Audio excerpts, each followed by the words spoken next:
Niner fans, we pulled it off going to the championship game, beat the Green Bay Packers in Lambeau 13-10, and it wasn't beautiful, but the defense really carried us. And welcome to another edition of the Stick 49ers podcast. I'm your host, Lucas McLaughlin, and we've got another crossover show, and we will do this through the winning of the Super Bowl. And we're really privileged to have Mike Arango here from Niner Empire podcast, and Lucas Ortiz, of course. And guys, that was a freaking tough game to watch. I mean, I've never been so stressed that my girl had to go in the other room. She's like, I don't want to watch this with you right now. And I'm like, what? Why? And she's like, I have to chime in on that. I don't need to explain why. I have to chime in on that, brother. I'm pacing. I went through why? the exact What's same the thing. problem? I went through the exact same thing. My girlfriend left the room to go make burgers in the yard. I have no problems with her doing that. She's a Raiders fan. I told her to leave the house. Her energy wasn't necessary. Later, she's like, I just can't enjoy the game when someone's getting that upset. I can relate. And hey, no offensive touchdowns. I mean, geez, how do we win a game when we don't score offensive touchdowns? Well, I guess that means that we had good special teams, which they've been hacking on all year. People talk shit about the Niners special team. So I'll let you guys take it, whatever you need to start with first. So yeah. Let me chime in here. First, I just want to say what an incredibly tough, hard-hitting game that was. I mean, you could hear the crunching and the thud. Every time a guy got tackled, it wasn't just, drag him to the ground and, grab him by the shoelaces and put an arm out. Guys were trying to end people's careers. And that was the coolest part of that game. It was cold. I was cold watching the game. It was about 20 degrees or maybe a little chillier than that in New York. And I felt like I was just as cold as the guys out there on the field. It was just gut wrenching. It didn't feel good in the first quarter, but after the defense settled down and they figured out what they wanted to do, how they were going to attack it. Obviously, they want to go to Devontae Adams and utilize all his talents, but credit to D'Amico Ryans. He adjusted so well. He knew exactly what the Packers were trying to do and the plays that they were going to go to, and he took it away. Real quick, I heard Ward say that Warner gathered the defense after that first drive that Packers had and said, that's the longest, biggest, greatest drive they'll have all game. Just so you know. And he wasn't lying. And they're like, okay, we agree. Lying. Yeah, Warner. I mean, that's why he's a captain, right? Like that's what we expect out of our leaders. And they took it to us in that first quarter, ran it right down their throats, used Dylan to run right through the middle of the defense, and that was it. That was all she wrote is in terms of touchdowns, offensive touchdowns for either team. So love what the defense did in responding to that Packers initial first drive. And ultimately it was our special teams who, going to this game, I would have said that was probably our weakest aspect of the team. It hasn't really showed up that well this year other than some good games by Robbie Gould, but we hadn't run the ball back on returns that well. We hadn't, really covered all that well. We've given up some big plays on fakes. So happy that the special teams was probably the biggest reason we won that game. I don't know. What do you guys think? What do you think, Mike? Yeah, Mike. Definitely the biggest reason. And, just to piggyback on what you said, that first drive was scary as hell for me. They were imposing their will. They were doing everything they wanted. And if you go back and look at the game again, they were pushing our guys off the line of scrimmage. Yeah. Lo and behold, there were a couple things that did, change throughout the game. I felt like toward the second quarter, it started to kind of fall kind of evenly. And by the third quarter, Niners were kind of starting to push them around, I feel. And by the fourth, we were imposing our will. I think the two things that really helped us win this game, aside from the fact that great special teams play, obviously, but was the fact that toward the end, our toughness outlasted theirs. And there were some changes that we did coaching defensively that I noticed. Like in the beginning of the first half of that game, I couldn't understand why our best corner at the moment, Emmanuel Moseley, wasn't covering Adams. He was nowhere to be seen. It's like we're trying to do this weird stuff, double coverage him with Dante and someone else. Have you noticed toward the fourth quarter, Emmanuel Moseley was mostly put on him. Yeah. And we started shutting down Adams in the fourth quarter. But we don't do that technically. We usually keep our cornerbacks on one side or the other. So if you move Devontae around, it might be K1 on him. Yeah. It might be Got you. Mosley. And that did happen. And there was a big play in the fourth quarter. I think it was Yeah. a third down. Aaron Rodgers was hoping to get them in the field goal to win the game. Yeah. And he just threw it deep. And who was Yeah. there but Dante Johnson, you know, the Back when we Barnacle. had Deion Sanders back in '94, then he would stay on their best receiver. But these Right. days, it's like they just line up, and whoever's Yeah. there, then you take that guy. Yeah, and we I like doubled him that. too. We had Hufanga and Dante Johnson on there, and they covered it beautifully. I mean, they were step for step. If anybody had a chance to catch the ball, it was going to be Hufanga. I mean, Mosley like he gave was him there. Mosley gave him a little bit of a tough time toward the end. Yeah. If you Yeah. start looking at that film, you'll see it. Here's the thing about Mosley: he's not like A1 coverage corner, but he's a hell of a top tier number 2 corner in my In that opinion. game too, he had a great game. He was like helping out people that needed He's help. with coverage. top tier And he number hits. 2 corner. And he hits. So everybody talks about how great Jair Alexander, the cornerback on the Packers, is. When push came to shove in the toughest part of the game, when you needed it the most, he made a business decision and just basically gave a half-assed tackle on Deebo Samuels on that big Yeah. first down that got us in the field goal range and That was ultimately huge. let us run the clock out. If you run that play back, he had a chance to tackle Deebo right at the line of scrimmage, and he just Yeah. dove to the ground. He said, "I'm not having it. I'm going to try to ankle grab him and tackle him by the shoelaces." And Deebo just ran right by him for another 8 yards, and it was all she wrote. And I just brought On up Deion Sanders. He was not known for his tackling. Right. But on- No, it wasn't.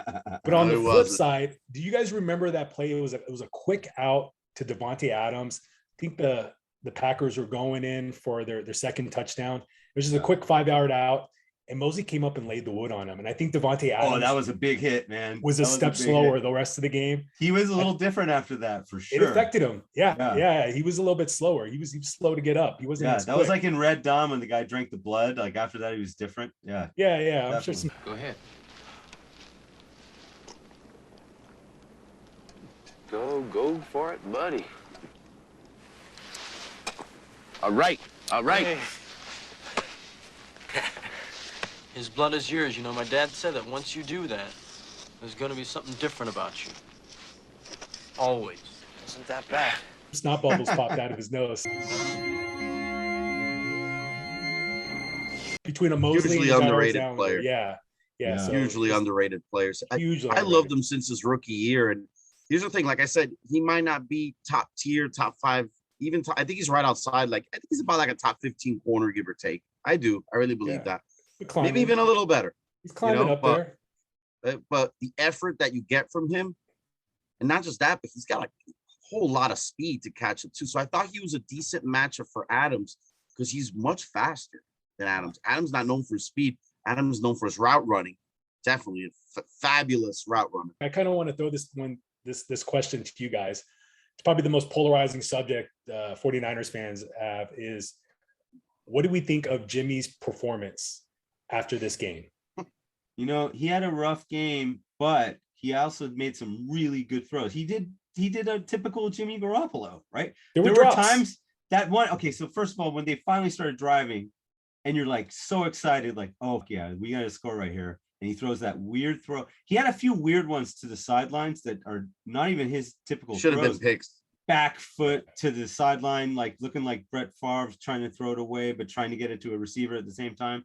Those were weird, man. We're lucky he didn't throw a couple of pick sixes. He threw bad balls to both teams. Now, But yeah, the no, in one, his defense, the one in to his- Kittle though across the middle, Wide open. Yeah. like that. and that would have was- gone. Did you there guys were- see the defense? There In, was in nobody Jimmy's in the middle. defense, there were a few drops that you were kind A of like, lot. dude. There was at least four, maybe. There was about Bad four. ones, too. Debo, I mean, Debo like, had some some- too. Yeah. There were a lot of drop balls. Yeah, we were usually failing catch Jimmy. that ball, Be honest, you know? I'll give him that. Yeah. How about But that? the Ayuk- Almost, The Ayuk drop was actually in our favor because if he Yeah. actually caught the ball holy shit, yeah. and then fumbled it, yeah, that would have been bad. I mean, that could have been all she wrote for that game. I mean, Yeah. who knows that maybe For that sure. catapults him into. But overall, some especially when you momentum. look at Jimmy Garoppolo's numbers, 11 of 19 for 131 yards and 1 interception. Like, wait, how many touchdowns? Zero. Zero.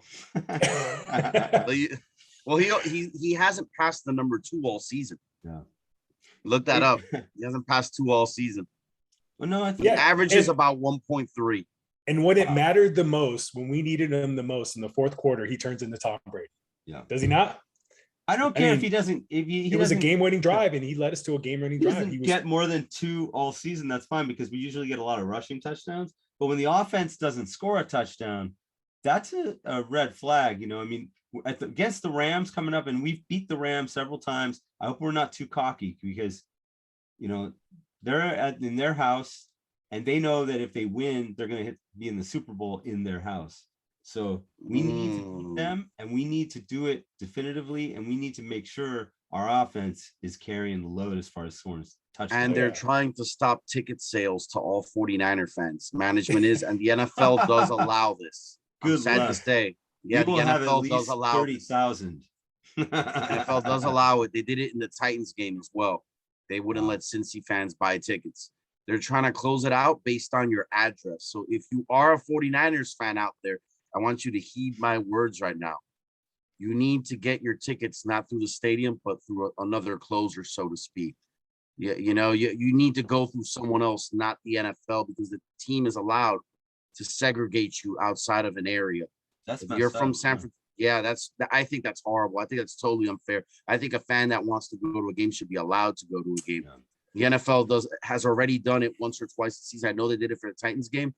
If you live in that San Francisco, Santa Clara, anywhere from Cali area, there's a certain amount of tickets that they want to stop it at. I have a number. I read this article today, so it's real. I have a number in my head, and I hope it's not real. They're trying to keep, I think it's like 2,000 or 3,000 Niner fans. Wow. So if you want to get your tickets, you got to get them second hand, and do it.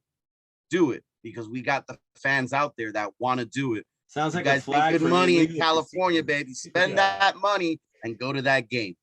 Yeah, I don't think there's going to be issues of Niner fans getting their hands on tickets. They'll find a way. There's already a ton of Niner fans living in SoCal. LA too, yeah. Come on. I have friends I grew up with. A ton of them live in SoCal. It's a lot of Niner fans, especially when the Rams moved away, the Raiders moved away. That area was just kind of open for grabs. I mean, other than San Diego, like, you know, Chargers fans, I think SoCal was primarily a 49er market for a long time. Now check this out. I'll give you another piece of advice here. Now, check out how slick the NFL is. I think what they're doing is there's like something with the resale where you only resell the tickets somehow within 24 hours before the game, or else the ticket is no good. So that's the NFL slick way. Exchange? Yes, that's the NFL slick way of you not getting a ticket. So if you cannot get a 49er ticket, if what I'm reading is correct, cannot get a 49er ticket, you have to try and get it within the 24 hours before the game. Interesting. I guess they're monitoring where the tickets are being sold. Again, this is all news to me, but I know that they did something like this with the Titans. I don't know to this extent, but I know you can look this up online. They definitely they clamp down on that. The owner of the Rams specifically making a big spat over this. Sounds like some conspiracy deep state shit right here that we're talking about, boys. I mean, I don't know. I believe it, man. No neutral. They want it to be a non-neutral feel. They want it to be predominantly Rams. And well, you saw what happened the last game. Yeah, you saw what happened the last game. The Niners played the fans. All the Niner fans came out. Yeah, it's kind of like refereeing in a Tom Brady playoff game, right? Like they'll do whatever it takes to get into the Super Bowl, no matter what. You know what though? What if you can't sell out those tickets? Like Green Bay didn't finish selling out till like the bitter end. I lost mad respect for their fans. By the way, you guys, we watched the Niner game and thought, wow, this is an exciting game. And you look at the box score and the offensive numbers. We didn't do that well, but guys like Hufanga are picking up balls that are bouncing. Nobody knows where it is. I love that watching that replay because you see dudes like spinning 360, like where the fuck is the ball? I was screaming like, I got it. Air. Huge, I was screaming in the air. Did you hear what they said about the game? Like it was dark. It was kind of a sideways, sleety, snowing rain, and they couldn't see. Like it was basically clouding their vision. So when that thing hit, nobody had a clue where it was. And he said he heard the thud of the ball hitting the ground, and that's what led him to it. And he had a little convoy there. I mean, there was no way he was going to get denied the end zone. And let's talk about Jordan Willis. Let's just go back to last week's playoff game against the Cowboys. Yeah. He had a high ankle sprain. That puts most people out 4 to 6 weeks easily. And he came back. He practiced this week. He came back with a high ankle sprain which, luckily he's not like a player that needs to cut and zigzag and have elite speed. He just needs to be strong, and that's exactly what he did. He used all his strength. I mean, did you watch the play? It was incredible. He took, I think it was the long snapper. He put him on roller skates and put him all the way back into the punter. Nice. Reached up with one big long arm paw, and somehow, some way, just perfectly targeted the ball. I mean, the odds of that happening are incredible. He was like a superhero in that play. He made him look like a ballerina, didn't he? Pretty sure I saw Kate look like a ballerina out of his back. Hot little girl, with a little mini skirt on skates or something. I don't know. He's pushed her around like child's play. It was like a grizzly bear. I've never seen that before in a playoff game ever. And then we forgot to talk about Jimmy Ward's huge play right before half. So I want to get a little bit into that too and talk about the first off, he gives up that play, like he has a gaff and jumps a route. One with Dante Johnson, you mean? Yeah, that no, big it was really back. Jimmy Ward that had over the top coverage. So Dante Johnson took the first quarter. Ward says that the coach actually, that he's been coached to do exactly that, and when it works, he'll block the kick. That he actually said that was on the kick. Yeah. Oh, I thought he wasn't talking about the block. Yeah, no, I was saying the Aaron Jones blown coverage. Jimmy Ward jumped in. Yeah. Jimmy Ward bit on the inside. Right. Dante Johnson got burned up top. Yeah, they put them in position to get that field goal right before half, which I mean that would have been huge for them. 10 points to nothing going into the half. I would have felt very worried as a 49er fan. Going in 7 down, I was like, oh, we got this. We played the shittiest half ever. Jimmy had a bad mistake. We got that bad half out of the way. I feel confident going to the second half. That's the biggest point right there, because our defense kept us in this game kind of like waiting for the offense. Like, all right, we got it back for you again. Okay, we sacked special again. teams. Okay, special teams. That was a huge special teams play. Yeah, that kept us in. And you know what I noticed, and I don't know if you guys noticed this too, but Aaron Rodgers, he's a good quarterback. I mean, I hate him. He's a douchebag, but he's a good quarterback. But when he was off on his timing, and it was definitely because of our D line. Did you see his fingers? We threw him off. No, we didn't see his fingers. He looked frustrated, like we would get in there. The pressure threw off his timing. I mean, he couldn't get those throws out the way he normally does, because our defense was like, we got to keep hitting it. Well, it's the only way to beat a quarterback that great, and I hate his guts more than anyone. We all know, but that's the only way to beat him. But dude, I was tripping out looking at his fingers in the game. They were blitzed red. They looked like they came out of hell, and they looked like they had no meat across them. It looked like some horror Italian flick, dude. He had like bones sticking out. Like he looks so, as you like to say, weathered. He looks so weathered. And one thing I've always noticed about the Packers is this: when you punch that dude in the face and you hammer down on Aaron Rodgers, the team takes on his personality. It seems like when you see him frustrated, the team gets frustrated. When he's high, they're high. When he's down, they're totally down. Yeah, and you can see it wearing on him. Yeah, throughout the game, you saw it wearing on him. Yeah, and it must be that. I think that's kind of a contagious thing, because it seemed it got to the point where the offensive line couldn't block our defensive line. Like nobody could block Eric Armstead. He was getting to the backfield almost every time. He had a great game. Yeah. Him and Bosa. Yeah, Bosa. I mean, Bosa was unstoppable. He was in the backfield the whole first half. Yeah, as much as we think the ball kind of bounced our way, I mean, just think about this: that blocked field goal, if it gets past the punter, I mean, or the kicker, I mean, we could easily have taken that back for 7. It just perfectly hit the ground and went right to the holder. And who was it? The Bosa sack fumble. Yeah. I mean, that goes anywhere else. I mean, that could easily have been picked up and taken back for 7 as well. So there's a couple plays that were good, but they could have been amazing, incredible plays, kind of like that block punt. So Bosa was huge. He had that sack too, where it looked like Aaron Rodgers was going to escape the pocket and run for a first down. Open field. He had about 10 yards open field, could have gotten a first down. He tried to. And he clipped him from behind and got him. That was huge. Got him right by the laces, so to speak. He got him, but he got him by the ankle, grabbed in there. Great play. All these little plays. I'm hoping against the Rams that we can get our 30-40 runs. And, but when you look at this game and you look at the numbers, we really didn't do what we normally do. And we still ended up winning. But George Kittle, even though they had that drop we talked about, he definitely had that. He was our leading receiver with 63 yards on 4 catches. Yeah. The Herculean catch on the sideline, right? That one-handed grab, got the toe tap in. I mean, at first it looked like, did he get it in? And then super slow replay showed that in fact he did make the catch. And how about that run by Debo just to get into field goal range? Yeah, I mean, up the middle, he's unbelievable, man. Like How about you can Debo see them being- just looking at Debo like he's gonna run it, and he still gets fucking 9 yards, 10 yards every time. How And we about texted Debo each other, being our new right? return guy? Yep. Didn't Debo's we going to text be our each new other? return guy on important plays, I feel. Right. Oh, yeah. Didn't we text each other about that play being originally called a pass play, and then they called a timeout, and then changed it to a Debo run play, right? Yes, Yep, that was yep. on 4th and 1, something like that, right? No, Was that on no, 4th no. and 1? No, I know what you're talking about. at the I end think of it the was game. I think it was a 3rd and 7. We had a 3rd and we had a- 7. yeah, we had a pass play call. Not the 4th and 1 where we didn't make it, but it was the Debo run That was rough, by the way. to pretty much get us in the field goal range and run out the clock to kick the field goal. Yeah, that He was a our 3rd and MVP. yeah, I would that say was a 3rd I and would say 7. yesterday Debo might have been our MVP. I think he's been kind of the MVP like in most wins. As of late, last Yeah. 8 weeks or so, yeah. Without all him, I season. don't think we'd be in the Been great. championship game. Let's just put it that way. Which I don't by think the we way, can make. by the end of Go this ahead, I'm sorry. game, by the end of this game, I was a little scared because you saw like one Rowena, she was like, I think Kittle just limped off the field. And then I saw like another guy limp off the field. And then I saw Williams limp off the field. And I saw like they all are limping off the field. And I'm going, okay, it's just cold. They have cramps and things. Like I'm just like justifying it in my brain. But I mean, have you guys heard anything like, are we looking healthy? Debo's okay. Okay, good. Yeah, Really? Debo's Debo's okay. okay from what I He was hear. walking all right. I think Trent Williams has, Yeah. I has thought a he little was bit of an kinda like- ankle sprain. I have a crack in my sternum, but leave me alone. I'm going to finish Yeah. this game. Yeah. Debo didn't even want to talk to trainers. He was just Yeah. out there catching his breath.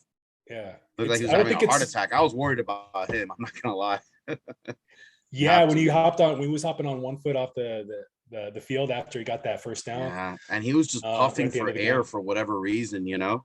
Yeah, I mean, it's just one of those games. It's going to take a piece take a piece out of you. You know, it's gonna hurt both teams. I'm sure the Green Bay Packers are feeling a lot more pain today than the San Francisco 49ers. So, you know, winning does a lot to kind of mend those wounds and heal those bruises and kind of get you ready for the next game. So For sure. Idea.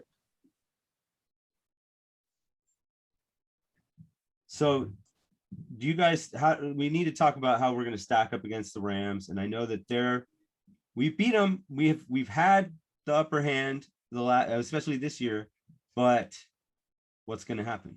But before we talk about the Rams, let's talk about how the Rams got to this point All right. and what it took to beat the Bucks and how they Oh, shit. narrowly There's been some survived. exciting freaking games. Yeah, this whole These weekend was games. nuts. I mean, I've Best never seen a 4 weekend of games football I like could- that.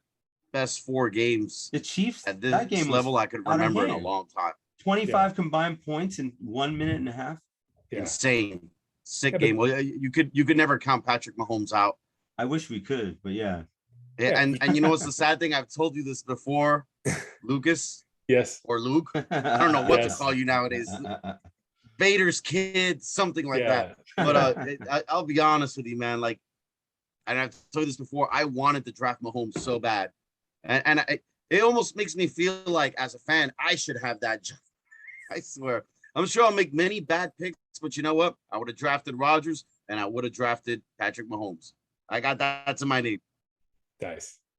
Well, you can take that with you to your grave, but I actually did want Aaron Rodgers. I wasn't lying. Like I was somebody that followed college football, and I just thought he was easily the best quarterback I saw in college football that year. I've He said had the this better arm. time and time again, but you know who wanted Rodgers and told the Niners you need to pick Rodgers was Bill frickin' Walsh. Yeah. He And knew a did they thing listen? He knew a thing or two about football. I did not know that. Yeah, he told the Niners, Really? you need to take Aaron Rodgers, and they took Alex Smith. Wow. If history could have been And- rewritten, but you know what? Everything happens for a reason. Yeah, the guy's a Would you douchebag would you anyway. want to root for somebody that's that douchey and that callous and that Not really. NFL's biggest jackass. stubborn with his with this COVID stance? I mean, I would hate to be the guy that has to root for He should have been suspended for the somebody rest like of that the year. because he's on my team. Like, you shouldn't Right. lie about that, man. That's not, you putting people's, depending on where you stand, I get it, but you can't lie to your team and put their health in jeopardy like that. That's just not right. That's just not fair to everyone else, If he gets sick and the whole team gets sick, it strictly falls on him, man. Yeah. Very unprofessional on his behalf. I lost a lot of respect. Even Yeah. Packer friends that I have lost respect for because of it. And he takes his medical advice from Joe Rogan. And you know what? Like we're awesome as awesome of podcasters as we are. I don't want anybody taking medical advice from me. You know, like talk to a doctor who's No, wait. That is Dr. Joe Rogan to you, my friend. Michael, it's Steve Rogan. Yeah. Watch, he's Steve gonna be Rogan special. and Joe Rogan. It means the same thing to me. Yeah, watch. He's going to be the special teams coordinator next year for the Packers if he stays with the team. The health instructor. Bring in Rogan. He knows his shit. He knows his shit. Anyways, so the Rams game. What do we think? What do we need to do? What are the keys to victory, guys? The secondary needs to. Josh Norman, you know, he came in off the bench, but we need if Thomas is not going to play, it's what you guys did. We hear anything about what's wrong with him? Knee soreness. He's still out. Did they announced that already? No, hope not. I hope not. They didn't announce that yet, though. I think in the championship game he'll find a way to play, but that dude has improved. He's the most improved 49er in the last 4 weeks, I would say. Our secondary. What do you think, Ortiz? Absolutely, I agree. Most improved player in the last 4 weeks. I think if we really, really, truly needed him, and he was the only cornerback healthy, he would have played. But I just think that they think a healthy Dante Johnson is better than a 75 or 80% Ambry Thomas. And who knows? Maybe he's closer to 95 to 100 this week. If he's closer to that, I'm taking Ambry Thomas. Ready to suit up. Yeah. So his coverage is going to be big. I want him to kind of continue that stellar defense he's been playing and coverage, and just continue that confidence that he's just exuded over the last month and a half. Let's break it down. How did we do against Cooper Kupp last time? If my sentiment serves me right, I'm thinking about both teams. He had a big game. He had a big game, but most of it was in the first 3 quarters. By the end, we shut him down. But they shut him down when we needed to. Right? But part of that is also what we have to do this game. We have to. Matthew Stafford has to have his head in the dirt and have a dirty jersey, and he didn't until the end of that. I like that. I think it's he could pull a flamingo. They should make a team for him called the Flamingos when he puts his head in the dirt. Yeah, but the Niners are playing more physical than any other team in the playoffs right now. And I think that because of that, we have an upper hand. We have an advantage, and what we have to do is continue that. These guys have to be healthy, and Bosa. Everybody has to do their part, and we should be able to win this game. The Rams are a finesse team. Yeah, we are not. We want to go out there, and the Rams don't like to play teams like the Titans and the Niners. They don't like teams like us. No. We're coming, baby. We're going for 7 in a row, and we got the coach. Yeah, and let's talk about the coaches. They're obviously there's a lot of familiarity. They know each other's systems. They work together.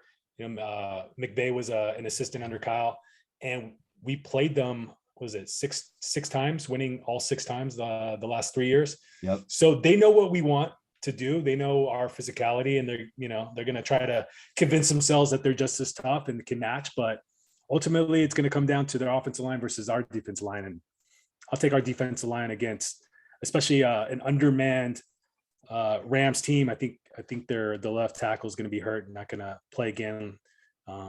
Jason, was it Whitworth?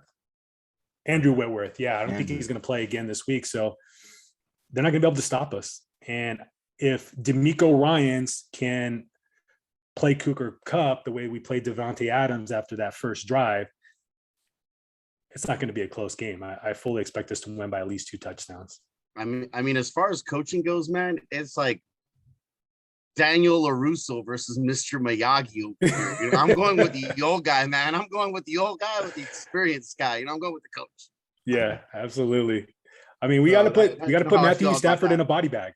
That's what it's going to take. I love it. I think that what it comes down to is time of possession, because Jimmy Garoppolo and what he does in this game, our rushing, we have to have a huge rushing game, but also when he does make his throws, if he throws them on a dime and does a good job and doesn't throw crazy interceptions and throws it away, imagine that. That's a whole thing concept, right? Stop throwing off the ball away sometimes. You don't have to freaking try to get it to Kittle when he's triple covered. Just throw it out of bounds, dude. That's the one thing that bugs me so much. Yeah, he usually doesn't do that. I feel like he's been trying a little bit more lately, but you know what he's not fixing, dude? he still throws off his back foot. And every time he throws off his back foot thinking he's like Mahomes, I don't think he thinks he is, but he tries to do these Aaron Rodgers, Patrick Mahomes passes. That's when all those plays that you see on television, man, Jimmy almost threw a pick. They all boil down to him throwing off that back foot. And he's been doing it for a year and a half. I don't know, since before he got injured. Yeah. I don't know why. He just, it's a horrible habit. And I'm surprised Cal hasn't fixed this yet. Because if he stops doing that, he's throwing better with more velocity. Yep. All right, so let's continue. I'm going to stop it now.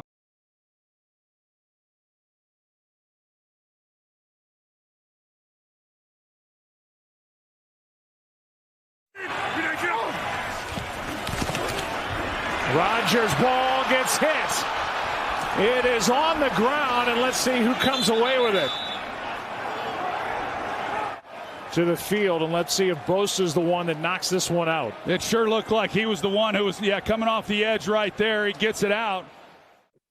In postseason for the last 5 times I think it's 5 Yeah, times. I think he's like 0-4. He was 0-4, so now he's 0-5. Yes. 0-5 in postseason against the Niners. You can thank Kaepernick for that one too, bro. Kaepernick beat him like 2-3 times. He beat him twice, I think. Twice in the postseason.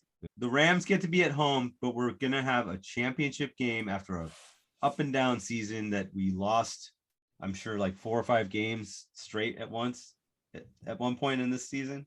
So we're there. We're here. 1 game, then we go to the Super Bowl. So let's get your predictions for the game, the championship game.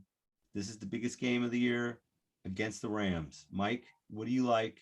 And then give us a score as well. What are the very much the keys to victory? My score on the team, it'll definitely be higher scoring than the last game. The weather will suit us more. If my sentiments are correct, it's in a closed dome. It's in a closed environment. Am I right? Yeah, it's an open stadium, but there's a tarp that covers it. So it feels like it's a dome, but I think it actually is an open air stadium. So the weather won't be too much of an issue. We're going to feel right at home. Fans should be coming out as much as they can, I hope. Hopefully they heard this earlier. There's no way, if I didn't pick the Packers to beat the Niners by, even though it was only 3 points, there's absolutely no way that I'm going to pick the Rams to beat the Niners. The Niners have won 6 in a row, and the Rams haven't showed me anything until recently that they're capable of beating the Niners. I still feel that Kyle Shanahan is out-coaching McVay, just like he does with LaFleur every time. There's no reason for me to think otherwise. I say the Niners 30. Well, let me not go that high. Because what I'm always critical. I'm always critical about. I'm gonna go San Fran. He's gonna have a good game, by the way. It's the championship. I hope so. San Fran 24. The Rams 15, right around there. All right. 15 knocks. All right, that would be a safety. Rams 14. Yeah. So Rams 14. I think this game is going to go more like the first meeting against the Rams, where we just come out and enforce our will, hit him in the mouth, put Stafford on his back the whole game. Yeah. I think we're going to get up on them, and it's going to be kind of a laugher in the third quarter, and they're probably going to get some garbage time touchdowns, make it look a little more respectable, a little closer at the end. But ultimately, I think we're going to score 40 on them. I think it's going to be a big 40 burger on the Rams. Nice. And they pull it to, let's say, 27, just to kind of make it respectable. But I think we get up on them. I really think Cal knows how to beat this team. He's done it 6 times in a row. What's another win? I don't care that we're playing them 3 times in one season. We know the formula to beat this team, and we can come back on them. We're never out of it, no matter what the game is, 17 down or 17 up. We know how to beat these fuckers, and we're going to do it. We're going to play at SoFi Stadium 2 weeks from Sunday, and it's going to be a glorious end to the season, guys. I really do believe that in my heart. That is the expert analyst in me, and that's the Homer McHomer in me saying the same thing. We're going to win this game, and it's not going to be close. What do you say? So the Dodgers beat the Giants, and I've got such a grudge. So what I'm thinking is the Rams don't get to be in a Super Bowl in their house. They just don't get to do that. And so because of that reason, not only that, but we have the Debo factor. And the Debo factor says that this guy, he's going to beat your ass until you crumble. And I think because of that factor, we're going to have 150 yards rushing in this game, probably like 60 of them Debo. And I'm thinking the first 2 drives of Niners drives are going to result in touchdowns. And we're going to also have a defensive touchdown. And we're going to beat them 38-17. Nice. That's a lot of points. Yeah. You guys are already looking at a lot of points. But, it even happened in Kyle Shanahan's rookie year with the Niners, if you look back on it. You remember that rookie year that he came in? There was a game, I think it was the second game against the Rams. I could be wrong, but I think it was the second game against the Rams. The Niners lost like 35-33, something like that. Do you remember that game? Oh, man. And we didn't have a quarterback. We didn't have a team. We had Pierre Garcon, and that was our best player. You guys remember that game? I sadly, I actually happily I do not, because I was amazed because the Rams were Eric Dickerson. Like when was this? No, we'd have to go back to like 89 for that one, or 1990, because I think he was with the Colts in 91, if I'm correct. I'm pretty good with stuff like this, but yeah, no, I think it was the second game against the Rams. It was Kyle Shanahan's first year there, and dude, we almost won that game, and we felt, as a Niner fan, I know that me and a lot of people felt like we were on the right path. Like, we had this talentless team that just took it to a Super Bowl. Derek LaVille? You know what I mean? No, oh man, you remember him with the cobweb spider tattoo? I know he's talking about. Yeah. But Lucas, I like what you said earlier. Thankfully, we didn't have Derek LaVille. I'm more of a Rick Waters guy myself. But we're in the right hands. We're in the right hands. Lucas, I like what you said earlier about the Debo factor, and that just made me think immediately. Is like, it kind of sounds like some kind of male enhancement supplement, right? Like you see a TV ad at like 1 o'clock in the morning on ESPN. It's like, guys, are you feeling low libido in the room? You need the Debo factor. Call 1-800-DEBO. Get your free bottle. Man. Yeah, like I don't even know how he does it. He goes to the sidelines. He's huffing and puffing. He's like, he has some kind of asthma problem, or he's like, maybe his sternum's been cracked in 3 places, but he goes back out and has a 30-yard run. Or guys, like, what an incredible play to open up the second half, right? They put Debo return the kick, and he takes it. It was like 40-yard return. We need more. Hey, even Hasty had a good return. Ran over more of that, bro. We're gonna have to bury him to the ground. I hate to say it. We're gonna have to. Yeah. And there's no way around it, dude. After Stafford gets hurt in the second quarter, we should be okay. Oh, that's an evil prediction, but we should be damn good. Hey, if Stafford throws 3 picks, I think we'll be all right, baby. All right. That's fair. Hey guys, so when we win the game and the Niners stay in SoCal to play the game, you know how they usually do like kind of like a radio row. They bring in a bunch of broadcasters all over the country. Is there any way they would let us, a couple schmucks like us, on Radio Row and do a live show? I mean, I'll be writing the email after this show. Okay. To find out. And who will you be writing it to? I'll find out. But it's I actually have some contacts I shouldn't say on the credit card. Yeah. So Michael, you mentioned earlier before that you think Sony Michel's going to be the X factor. Who do you think is going to be our X factor? You know, someone that's not the obvious star on the team who's going to contribute and make a big play. What do you think? No, go ahead, Mike. I would love for it to be Jennings, because I see him improving a little bit every week. Am I right? See him improving a little bit. His hands are starting to sure up, and he doesn't have blazing speed. But I tell you what, he's got a little Anquan Bolden in him. He's a bit of a bully. He has the strength to be a little bit of a bully and push off people and kind of get away with. I like Jennings. That's a great call, Mike, because he had a huge game in the Rams game, right? Wasn't that his big game? He was the X factor, so who knows? History repeats itself. Hell yeah. I see him improving every week just a little bit, even if he only gets a few catches. So he's a guy that I'm really excited about. I'm not gonna lie. I'm super stoked about him, and Brandon Ayuk keeps on improving too. He is. There was some debate a week ago. Was it last week's game?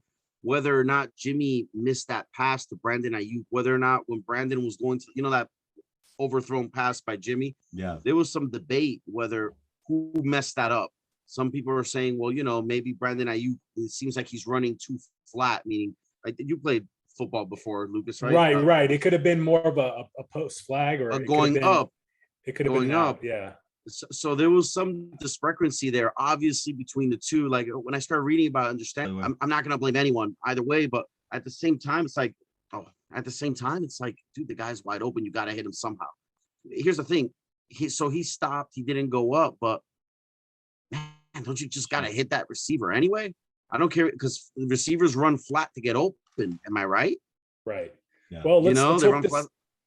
Let's hope that this extra open. Right. Let's hope that this extra day of rest, we played on a Saturday. We don't have to play again until Sunday. Maybe we have that one extra day to kind of clean things up, get on the right page, be perfect. I mean, I don't think we have to be perfect, but if it happens, more power to the 49ers, more power to to us as fans. We want to see what we saw growing up as guys that used to watch Bill Walsh have perfect practices, perfect games. And even though it may not end up like that, it's kind of a beautiful thing. It's almost like art when it comes together like that. Vince Lombardi has a great quote. Like, if you do not strive for perfection, how could you, how are you going to obtain it? One cannot be perfect, but you have to strive for excellence. Hey, Yoda has a good quote it's too. great. It's true. Do or do not. There is no try, right? Isn't there? Do or do not. There is no try. That's Master Yoda. I'm going to know that one. Yeah, if you don't listen to Yoda, he's right. You got problems. Exactly. We've posted that in our office at work before. Do or do not. There is no try. Well, all right, guys. We Jedi mind trick our way to the Super Bowl here, and we'll have another great show next week. Thanks for being with us, Mike Arango from Niner Empire, and go Niners. And thanks, Mike.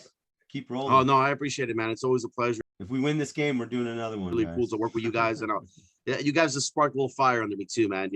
Yeah, definitely. I would love to, man. I'd love to have you guys on next week. It makes it a lot more interesting for me. I'll tell you that. Instead of talking to yourself, you get to talk to knowledgeable minds, and it makes life better. Fucking talking to this guy. It's great to have you around. Thanks, you guys are both great, man. I appreciate it. Yeah. All right, I'll see you guys next Victory Monday.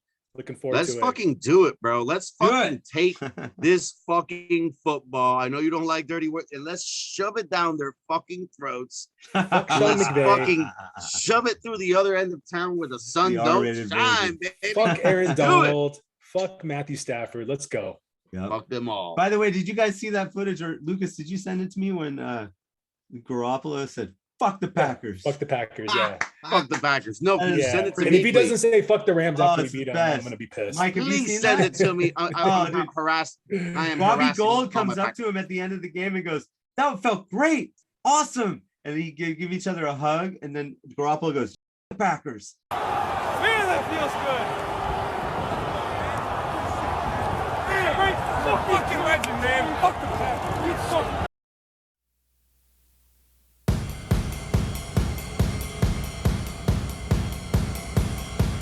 All right. Cheers, boys. Go Niners. Go Niners.